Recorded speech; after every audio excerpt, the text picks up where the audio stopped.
The press conference lasted only 20 minutes, short but intense. Jasmine Crockett called for police transparency following yet another scandal involving violence, and the room erupted with questions. Some journalists demanded details, while others accused her of fueling conflict. Jasmine responded calmly but firmly, her Texas accent lending weight to every word. "Dallas deserves justice," she said at the end, her voice cutting through the air. "And I won't stop until we achieve it." Applause mixed with skeptical murmurs. Jasmine left the podium, ignoring the camera flashes, and quickly exited into the hallway. The smell of coffee and air-conditioned chill faded, replaced by the warm evening breeze of Dallas, infused with the scent of asphalt and distant street grills. She glanced at her watch, 6:35 p.m. Her assistant, Layla, hurried to catch up, clutching her phone. "Ma'am, social media is blowing up," Layla said, scrolling through messages. "Some are calling you the voice of the people, others." "Well, you've seen the comments."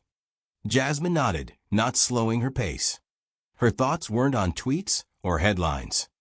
She felt that her words at the podium were just the beginning. The real fight awaited beyond the conference room. "Layla, get in touch with Mary Jones," Jasmine said, her voice quiet but resolute. "The woman I mentioned.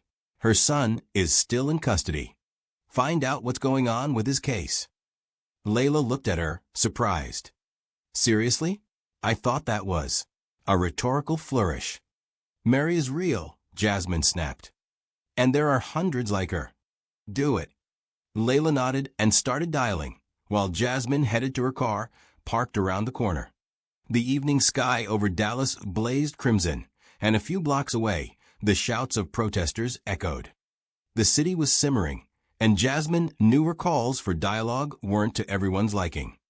But she believed the system could be changed, not with shouting, but with action. As she got into her car, her phone rang. An unknown number. She hesitated but answered. "Congresswoman Crockett?" The voice was low, with a slight rasp, as if its owner smoked too much. "My name is Thomas Kane. I heard your speech. We need to talk."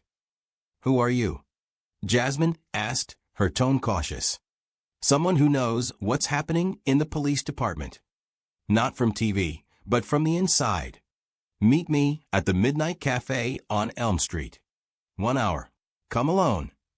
The line went dead. Jasmine gripped the phone, her heart racing. The Midnight Cafe was an old downtown spot, known for cheap coffee and patrons who preferred to avoid prying eyes. She could ignore the call, head back to her office, and deal with paperwork. But something in Kane's voice, a mix of confidence and urgency, made her pause. She started the engine and drove toward Elm Street. On the way, her thoughts buzzed like the Dallas streets. Who was Kane? A cop? An activist? Or maybe someone setting her up? She knew her stance made her a target. Conservative bloggers already called her a radical, and anonymous threats in her inbox had long become routine. But Jasmine wasn't one to back down. The Midnight Cafe greeted her with a smell of fried bacon and muffled chatter. An old jukebox in the corner played 80s country, and neon signs cast red light on worn wooden tables. Jasmine scanned the room. A 50-something waitress stood behind the counter, chewing gum, while a man in a denim jacket sat in the far corner. He was gray-haired, with rough features, holding a coffee cup. Seeing Jasmine, he nodded. She approached and sat across from him. "You Kane?" she asked, her voice calm but her gaze sharp. "Yeah," he replied, pushing the cup aside. His eyes, gray and weary, studied her. "You're brave. Not every politician would show up to a meeting like this." "I'm not a politician," Jasmine said. "I'm a lawyer trying to fix what's broken." "What do you know?" Kane smiled, but there was no warmth in it. "I worked for the Dallas police for 25 years. Retired 3 years ago. What you call a scandal is just the tip. There are people in the department covering up violations. Not because they're evil, but because that's how the system works. And they don't like people like you digging deeper." Jasmine felt a tightness in her chest. She knew the system was flawed, but Kane's words sounded like a warning. "Do you have proof?" she asked. He pulled a flash drive from his pocket and placed it on the table. "Recordings, surveillance footage, internal reports. But if you make this public, they'll destroy you. Not just your career, everything." Jasmine looked at the flash drive. Her hand trembled, but she didn't touch it. "Why should I trust you?" she said. "You could be anyone." Kane sighed and leaned back. "I lost my son to this system," he said softly. His name was Elijah. He was 19. Stopped for suspicious behavior. Ended up not coming home. Officially an accident. I know the truth. Silence fell. The jukebox switched to a slow tune. Jasmine felt a lump in her throat. She knew these stories, had heard too many in her years as a lawyer. But this time, the man sitting across from her carried a pain that was almost tangible. "Why now?" she asked. "Why me?" "Because you're not afraid to speak," Kane replied. "And because I'm tired of staying silent." She looked at the flash drive again. It was a choice that could change everything: her career, her safety, her life. She could walk away, say it wasn't her fight. But then she thought of Mary, her son, and the thousands of others whose voices went unheard. "What's on these recordings?" she asked, her voice low but resolute. Kane leaned closer. "Proof that the department is hiding systemic violations. Names, dates, places. But there's a problem. Someone in your circle is leaking information to those who want to stop you." Jasmine felt her blood run cold. She thought of her team, Layla, her advisors, even the volunteers. "One of them?" "Who?" she asked. "I don't know," Kane said. "But you need to be careful. Take the flash drive. Think about whether you're ready for this." He stood, tossed a few dollars on the table, and left, leaving Jasmine alone. She stared at the flash drive, her heart pounding. Outside, Dallas hummed, cars, shouts, the distant wail of sirens. The city she loved was tearing itself apart. She reached out and took the flash drive. Her fingers closed around the cold plastic. She didn't know what lay ahead, but she felt there was no turning back. As she left the cafe, the night air burned her lungs. She looked at the sky, where stars barely broke through the city's glow. Somewhere in this chaotic world, there was hope, a small step toward justice. And she was ready to take it.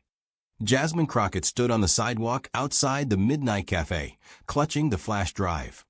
Nighttime Dallas buzzed around her. The distant hum of cars, muffled laughter from a nearby bar, the smell of roasted corn from a street vendor around the corner. Her heart raced, and her thoughts swarmed like bees. Thomas Kane's words, "Someone in your circle is leaking information," echoed like an alarm. She glanced around, half expecting someone to be watching from the shadows. But the street was ordinary. An elderly man walking his dog, a couple of teens scrolling on their phones by a bus stop. She got into her car and locked the doors. The flash drive lay in her palm, small but heavy. Jasmine knew she couldn't just go home and pretend the meeting never happened. But opening the files now in the car without security would be reckless. She started the engine and drove to her downtown office, where she kept a secure laptop. On the way, she called Layla. "Layla, are you still at the office?" Jasmine asked, her voice calm but tense. "Yeah, ma'am, finishing a report for tomorrow's meeting," Layla replied, and Jasmine could hear her typing. "Something wrong?" "I'll be there in 15 minutes. "Stay put," Jasmine said, hanging up before Layla could respond. The drive to the office was short, but every minute felt like an eternity. Jasmine turned on the radio to drown out her thoughts, but even the soothing voice of a host talking about a local fair couldn't calm her. She thought of her mother, Mabel, who always said, "Baby, truth is a sword.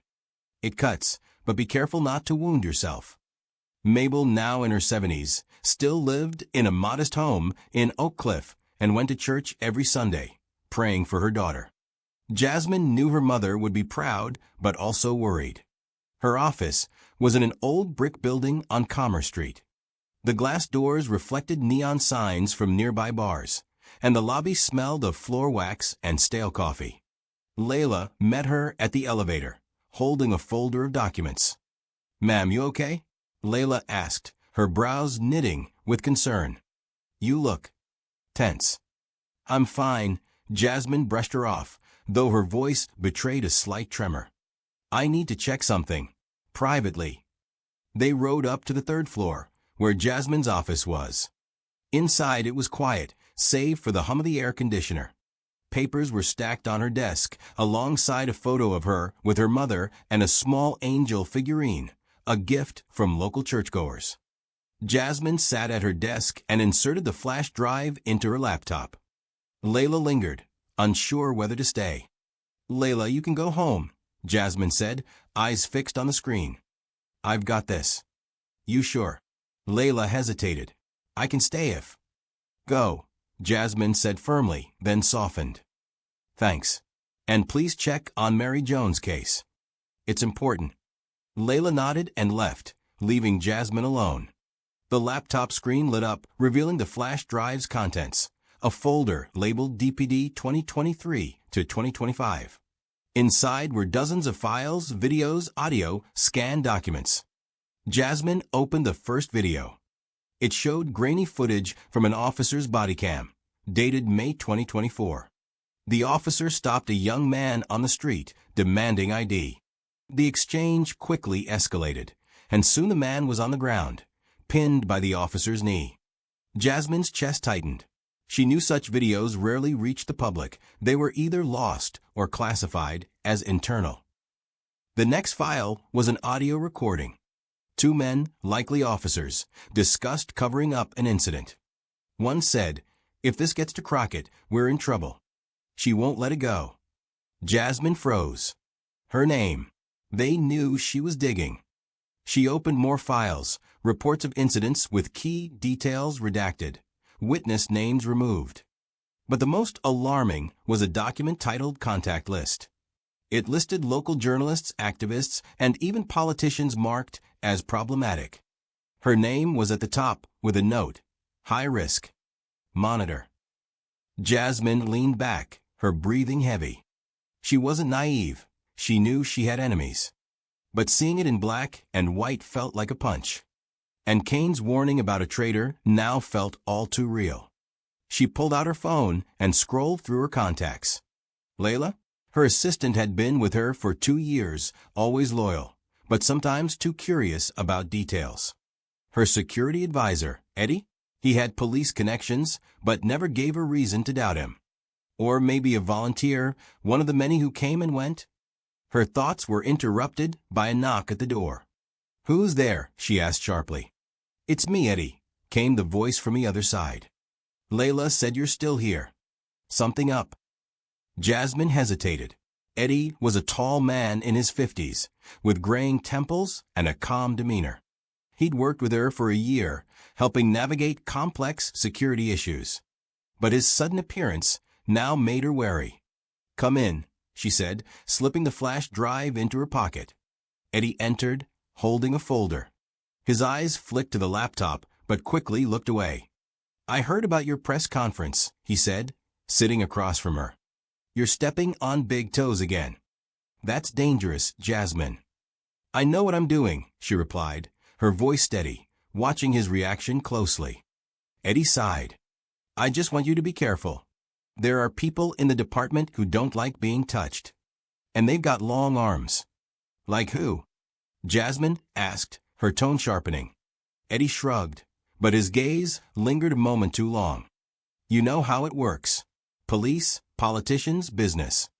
It's all connected. Just don't trust everyone who smiles at you." He placed the folder on the desk. "Here's the report for tomorrow's community meeting. Thought you'd want to see it." Jasmine nodded, but didn't touch the folder. When Eddie left, a chill ran down her spine. His words sounded like concern, but something in his tone made her uneasy. She took the flash drive and locked it in the safe under her desk. The next morning, Jasmine woke to a call from Layla. "Ma'am, I found Mary Jones," Layla said, her voice excited.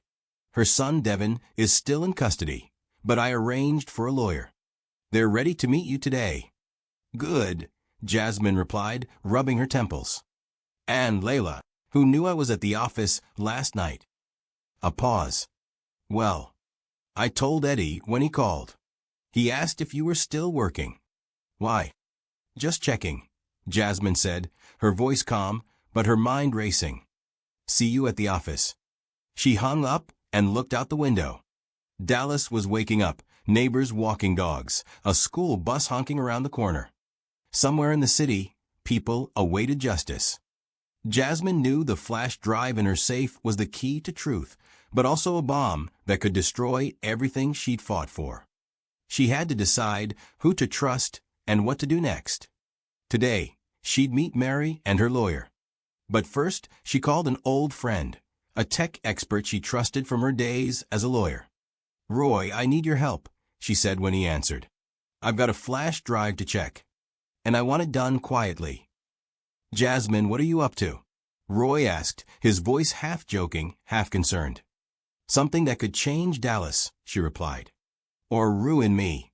Dallas woke slowly, as if reluctant to emerge from the hot August night. Jasmine Crockett sat at her kitchen table, holding a cold cup of coffee. A notepad with scribbled notes lay before her, but her mind replayed Thomas Caine's words. "Someone in your circle is leaking information." The flash drive, hidden in her office safe, felt like a ticking bomb. Jasmine knew every move she made now could be her last in politics, or the first toward real change in Dallas. Today, she was meeting Mary Jones and her lawyer to discuss Devin, Mary's son, still in custody due to a bureaucratic error. But first, she called Roy, her old friend and tech expert. She'd trusted him since her days unraveling complex cases as a lawyer. "Roy, I need your brain," she said when he picked up. Her voice was quiet but tense. "I've got a flash drive. I need to know what's on it, but no traces. Can you come to my office in an hour?" "Jasmine, you sound like you're starting a war," Roy replied, his Texas drawl tinged with humor. "But I'm in. I'll be there." She hung up and looked out the window. A neighbor's kid rode a bike, and a dog barked nearby. Dallas went about its ordinary life, but for Jasmine every sound, from passing cars to the hum of the air conditioner, felt like part of a web closing around her. At the office, Roy was waiting in her office with his laptop and a Starbucks coffee. His gray hair stuck out in all directions, and his glasses perched on the tip of his nose. "All right, Congresswoman," he said, rubbing his hands.